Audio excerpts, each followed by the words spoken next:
Hari ini saya ingin sampaikan beberapa trik ringan yang bisa memantulkan kekhusyukan kita dalam sholat.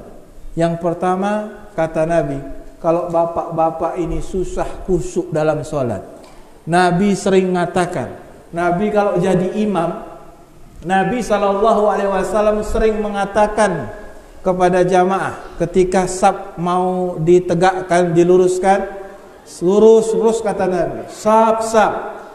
Ya, apa kata Nabi? Jadikanlah solat kalian seperti solatul muaddi, solat yang terakhir. Itu trik dan tip yang paling ampuh.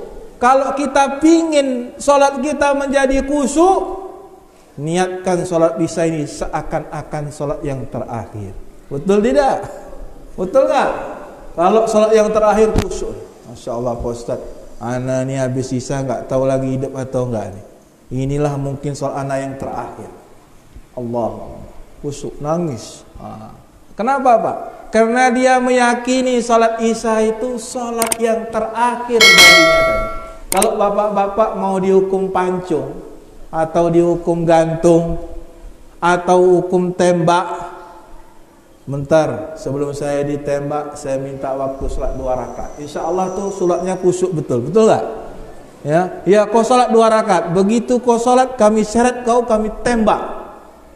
Pasti insya Allah ta'ala bapak sholatnya khusyuk kali.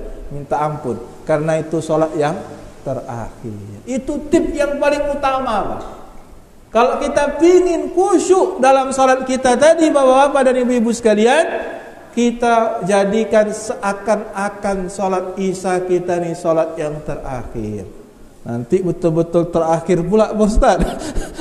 Ya kan? Ngeri juga ya kan? Begitu dia niat seakan sholat terakhir betul-betul terakhir. Wah, enggak masalah, ya kan? Karena kita terakhir sholat kita dalam keadaan khusyuk kepada Allah Subhanahu wa taala.